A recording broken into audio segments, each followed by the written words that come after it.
Hello my dear students, जैसा कि आपको पता है हम पढ़ रहे हैं टेंस।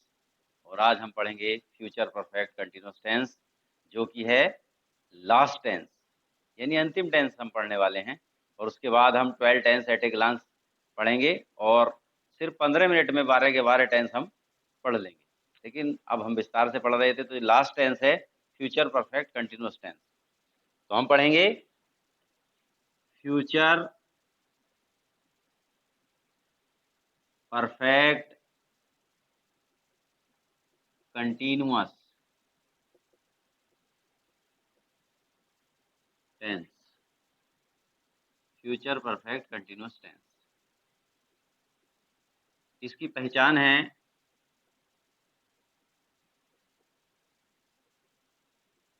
रहा होगा,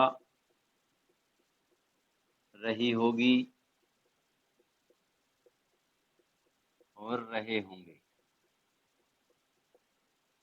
होंगे प्लस काम के जारी रहने का समय।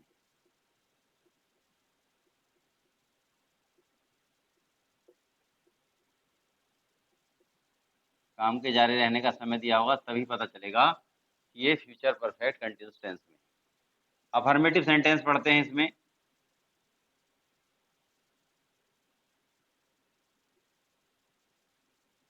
अफर्मेटिव सेंटेंसेज देखिए, अफर्मेटिव में सबसे पहले आता है सब्जेक्ट, आपको पता है। शैल या विल सब्जेक्ट के अनुसार आएगा, और हैव बीन अवश्य आएगा। हैव बीन से ही पता चल जाएगा कि फ्यूचर परफेक्ट कंटिन्यूअस टेंस का है अंग्रेजी में। हिंदी में पता चलेगा रहा होगा, रही होगी, रही होंगे। ठीक है, सब्जेक्ट शैल या will, have been plus ING form और प्लस ऑब्जेक्ट। लेकिन इसमें एक ध्यान देने की बात है, सिंस या फोर, तो सिंस इसमें नहीं आएगा, इसमें आएगा फोर या फ्रॉम।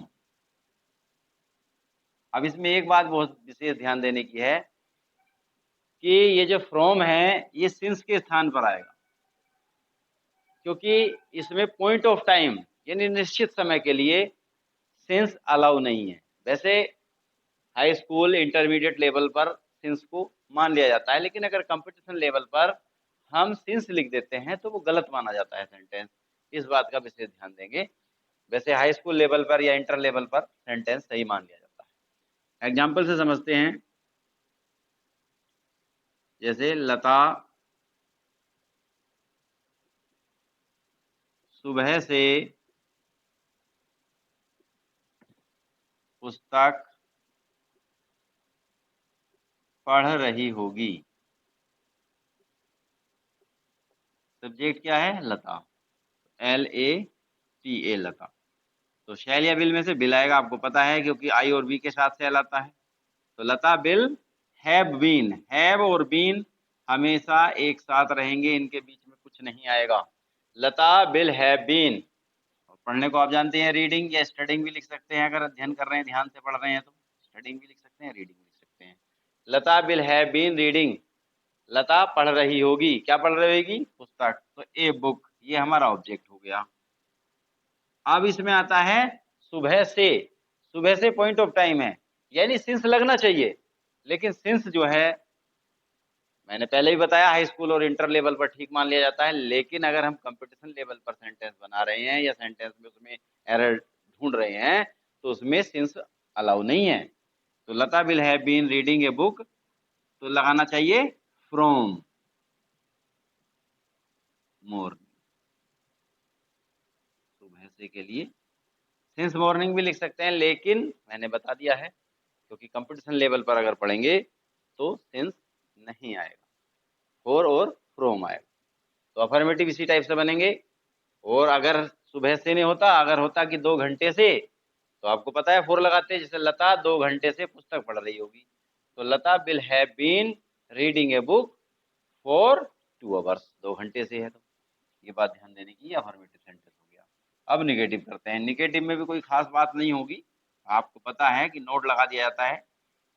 11 टेंस पहले पढ़ चुके हैं, 12वां टेंस है। और टेंस अब समाप्त हो रहे हैं, समझ लीजिए। तो शैल या बिल के बाद क्या लगा देंगे, नोट लगा देंगे, हमारा नेगेटिव सेंटेंस हो जाएगा, कोई प्रॉब्लम नहीं आने वाली है। शैल या बिल का ध्यान रखना है, प्लस नोट, नोट लगा दिया तो नेगेटिव हो गया, और कुछ नहीं है। एग्जाम्पल से समझते हैं, लिख दो मोहन 2 घंटे से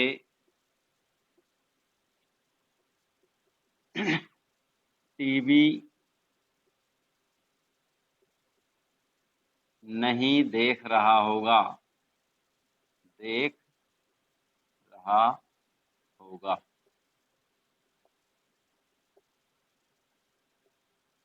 मोहन 2 घंटे से टीवी नहीं देख रहा होगा, तो सब्जेक्ट मोहन है, आपको पता है। मोहन विल हैव, अब इसमें ध्यान रखना है कि शैल या विल के बाद नोट, तो Mohan will not, have been के बीच में कुछ नहीं आना, ये तो ऐसे ही रहना। Mohan will not have been, और देखिए इसमें ध्यान रखना है, टीवी देखना, वॉचिंग आएगा, लुकिंग नहीं आएगा, ना सीइंग आएगा, सीइंग तो होता ही नहीं है। Mohan will not have been watching, WATCHING, watching TV, तो टीवी को टी और वी ऐसे लिख देंगे, टेलीविजन भी लिख सकते हैं, लेकिन ध्यान रखेंगे द टीवी नहीं लिखेंगे, वो गलत हो जाएगा, क्योंकि जो टीवी में देख रहे होते हैं वो प्रोग्राम देखते हैं, न कि उसको उसका फिजिकल स्ट्रक्चर। अगर कोई टीवी रखा है, बंद पड़ा है और उसको देख रहे हैं तो द टीवी लिखेंगे, देख रहे हैं क्या, वो तो वॉचिंग थोड़ी आ रहे हैं, उसको तो सिर्फ जनरली देख रहे हैं। तो इसमें ध्यान रखेंगे कि कभी भी इस तरह से हम द टीवी नहीं लगाएंगे। Mohan will not have been watching TV, अब कब से है, 2 घंटे से, तो हमें पता है घंटे के लिए 4 लगाते हैं, तो 4 2 hours, ठीक है। Mohan will not have been watching TV for 2 hours, the TV गलत हो जाएगा। ये नेगेटिव सेंटेंस हो गया, कोई खास बात नहीं है नेगेटिव में भी, इसी टाइप से सभी सेंटेंसेस बनेंगे। अब हमें देखना है इंटेरोगेटिव, इंटेरोगेटिव में क्या करना है, यहाँ निगेटिव लिख दिया था, लिख देंगे, इसमें कोई दिक्कत नहीं है, ये निगेटिव लिखने के बाद लिखना चाहिए, इसमें कोई दिक्कत नहीं आती है। अब हमें इंटेरोगेटिव बनाना है, इंटेरोगेटिव में क्या करना है, जो हेल्पिंग वर्ब है वो सब्जेक्ट से पहले आ जाती है, बस, और कुछ नहीं होता। जो पहली हेल्पिंग वर्ब है, अब तो सभी टेंस पढ़ लिए गए हैं लगभग, ये लास्ट चल रहा है, तो इतना सीख गए हैं कि हर टेंस में हेल्पिंग वर्ब को अगर सब्जेक्ट से पहले लिख दिया जाए तो वो सिंगल इंटेरोगेटिव हो जाता है, ये बात ध्यान देने की।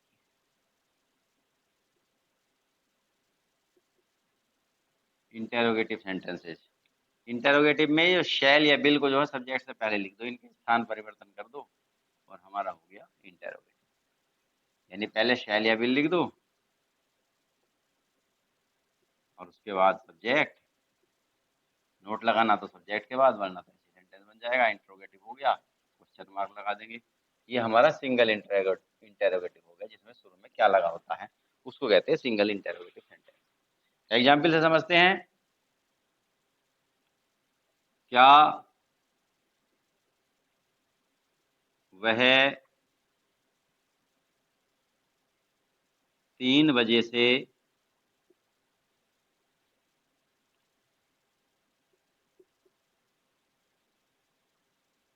तुम्हें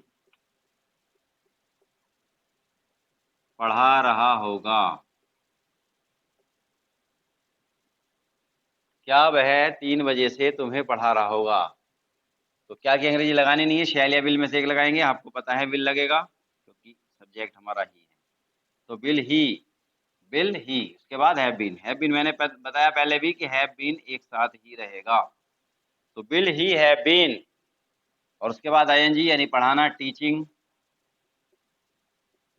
किसे पढ़ा रहा होगा, तुम्हें, तुम्हें के लिए लगाएंगे यू, तो Bill he have been teaching you. अब फिर प्रॉब्लम वही है, सिंस या फॉर या फ्रॉम, अब सिंस लगना चाहिए वैसे कायदे में, लेकिन हमने बता दिया है कि पॉइंट ऑफ टाइम के लिए इस टेंस में फ्रॉम बेहतर माना जाता है, तो Bill he have been teaching you from, तो सिंस ना लगाते हुए फ्रॉम लगाएंगे, from 3 o'clock, CLO, interrogative sentence बन गया, will he have been teaching you from 3 o'clock, single interrogative. अब डबल इंटेरोगेटिव की बारी आती है। डबल में कुछ नहीं करना है, क्वेश्चन वर्ड जोड़ देंगे और ये डबल हो जाएगा।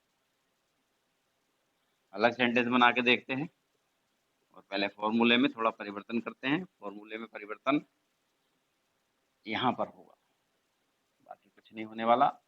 यहाँ क्वेश्चन वर्ड जोड़ दीजिए, क्वेश्चन वर्ड जोड़ दिया गया है और हमारा हो गया डबल इंट्रोगेटिव। ठीक है, क्वेश्चन वर्ड जोड़ने पर डबल इंट्रोगेटिव हो जाता है। एग्जाम्पल से समझते हैं। जैसे हम 3 दिन से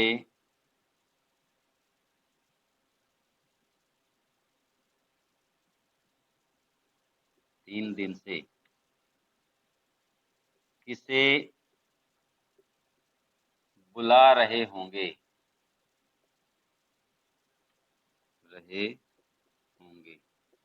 देखिए एक सिर्फ कल्पना है, क्योंकि फ्यूचर परफेक्ट कंटिन्यूअस का आगे भविष्य में जो घटना होने वाली है वो किसी को पता नहीं होता, ये तो सिर्फ एक मान लिया जाता है।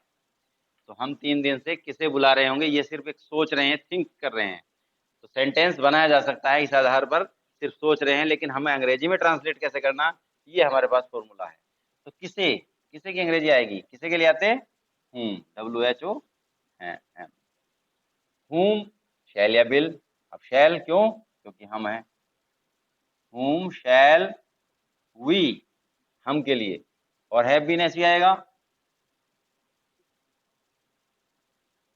whom shall we have been, और बुलाने की calling। तो whom shall we have been calling, हम किसे बुला रहे होंगे, इतना सेंटेंस बन गया। आपका बचा है 3 दिन से, तो दिन आया है इसलिए 4 लगाएंगे, for 3 days।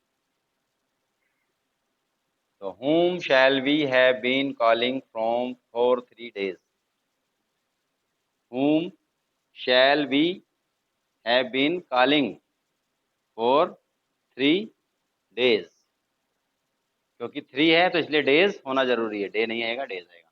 तो whom shall we have been calling for 3 days। इस तरह से हमारा सेंटेंस बन गया है और हमारा फ्यूचर परफेक्ट कंटिन्यूअस टेंस यहाँ पे कंप्लीट हो गया है। सभी टेंस कंप्लीट हो गए हैं।